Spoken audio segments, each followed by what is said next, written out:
it is time again. What time, you ask? Time for what, you ask? Well, we have to talk about the mysterious birth of two American children with British royal titles. Now look, every time I point a finger in a certain direction, I lose 100 to 150 subscribers in one fell swoop. Because people do not want to hear that their hero or sovereign may be involved or aware of things which may not be 100% kosher or ever so slightly against the rules, etc., etc. So, okay, but what do I do? Or then Taz or Trevor Colt or Piers Morgan or say Megan Kelly or Paula M. or anyone else, what do we do when we are told something or we find something? Do we just keep quiet? Because in this particular instance, the messenger is shot each and every time. Well, I know the repercussions for, say, Trevor and Taz are slightly less because they are British, and, sometimes it's okay for a Brit to criticize a Brit, but no one else can or should. And that too is completely understandable. The same applies to Americans, Germans, and even us South Africans to an extent. So I'm not really criticizing, I'm just saying. The thing is that because I do not live in Britain, I can say a few things that, say, someone in England cannot say. I can push the envelope a bit without too much fear of, say, a lawsuit or other things, on condition that I stay within the rules of YouTube. I am, of course, not completely exempt from getting sued. I just stand a little less of a chance of getting sued because unless it's something huge, it just is not worth it. Anyway, I am, as my older subscribers will know, an avid researcher, and deep dives are indeed my thing. Although, of course, one can't do it every day. It will drive you insane. Okay, so why did I take this long route to get to what I want to talk to you about? Well, because it involves the Harkle children, Harry and Meghan, and King Charles. And I know that every time I mention King Charles, whether it's something good or bad, I lose subscribers. But what do I do when I cannot tell a story without mentioning him?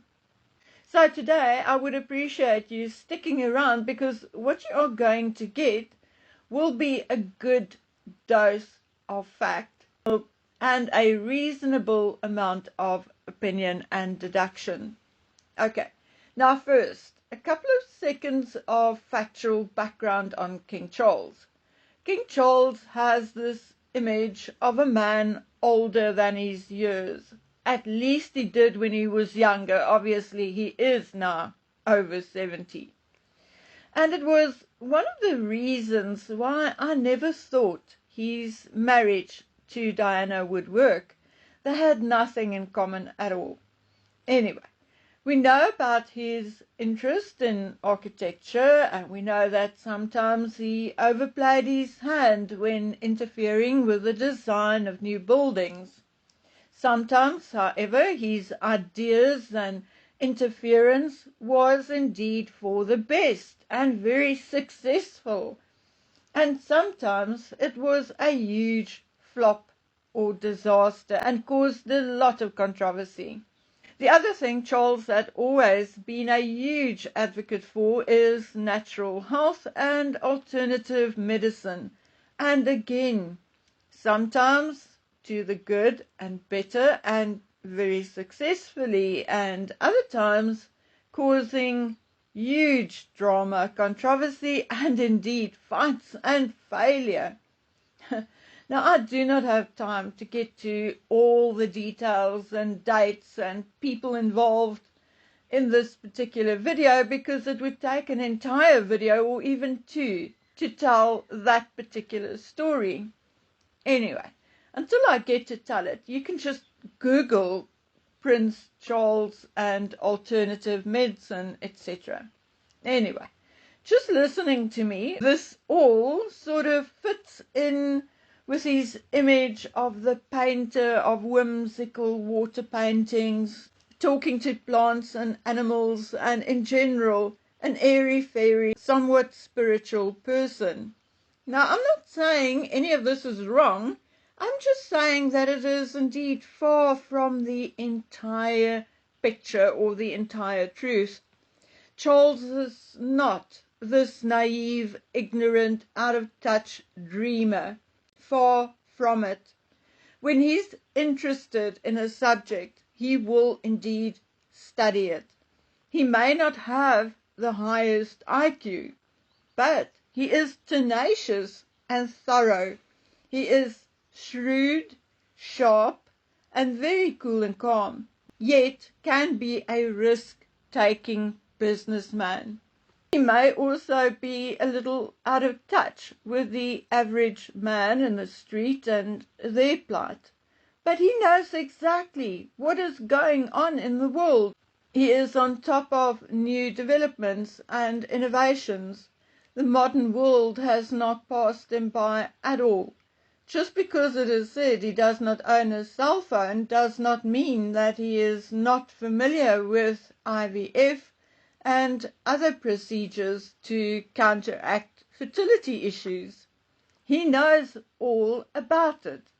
As a matter of fact, there is a fertility clinic at his Dumfries house in Scotland. Now hang on a minute. I don't want you to come back to me and say, but Bookie.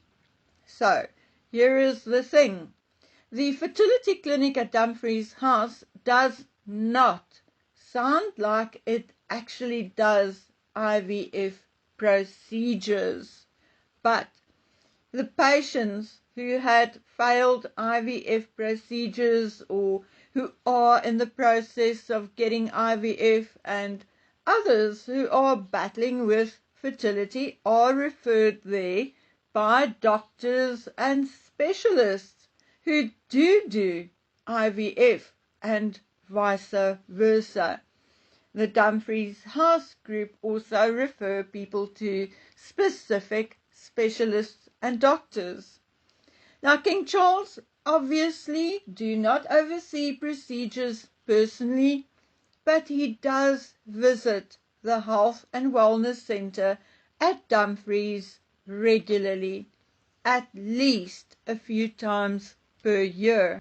Guys, I've heard so many stories of Harry and Megan pulling a fast one on the royal family that no one knew until it was far too late, that the pregnancy was too far along when they found out about the surrogacy or whatever it was, and it would have looked even worse had they forced Megan to take the moon bump off.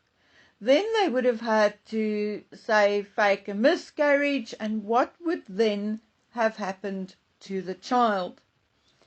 Now, I do believe that Archie and Lily, or then at least Archie, has Harry's DNA. A long time ago, I was told of this girl from the Buckingham Palace household staff whom Harry made pregnant in the months before the wedding, and I was told that she had the baby up north. So did she have the child in Scotland? Now, I'm not saying it is untrue. It is quite possible, particularly when you see a child with light auburn hair whom they want us to believe is Archie, and then the next time you see the kid and he has dark hair and different eyes and ears, also supposedly Archie. And strangely, the two Archies do somehow look alike, despite the differences. So hear me out. Are there two Archies? the darker-haired Archie with dark lashes, whom I believe is the Archie, likely birthed by a surrogate and who has Megan's DNA from her egg retrieval and Harry's gametes, and then the slighter child with red hair and bigger, lighter eyes from the poor girl who was likely nailed by a rogue prince in a broom cupboard. Do they swap them out when Harry has visitation? Is that why Harry visits the United Kingdom a little more than, say, we would expect? And has all of this taken place with the full knowledge and assistance of Pa King Charles? You see, my main focus lately and the complete mystery surrounding Archie is still, where was he born? Who birthed him? And who was the doctor who delivered him? Was Archie born in Scotland and delivered to Frogmore Cottage by helicopter when he was nearly a month old? Is it true that by the time they announced his birth, he was already 2 weeks old? Is that why the birth was late, in inverted commas, because they wanted the child to be on time? So they forced the surrogate into delivering early, and this again caused complications, which caused Archie to stay in a hospital a little longer.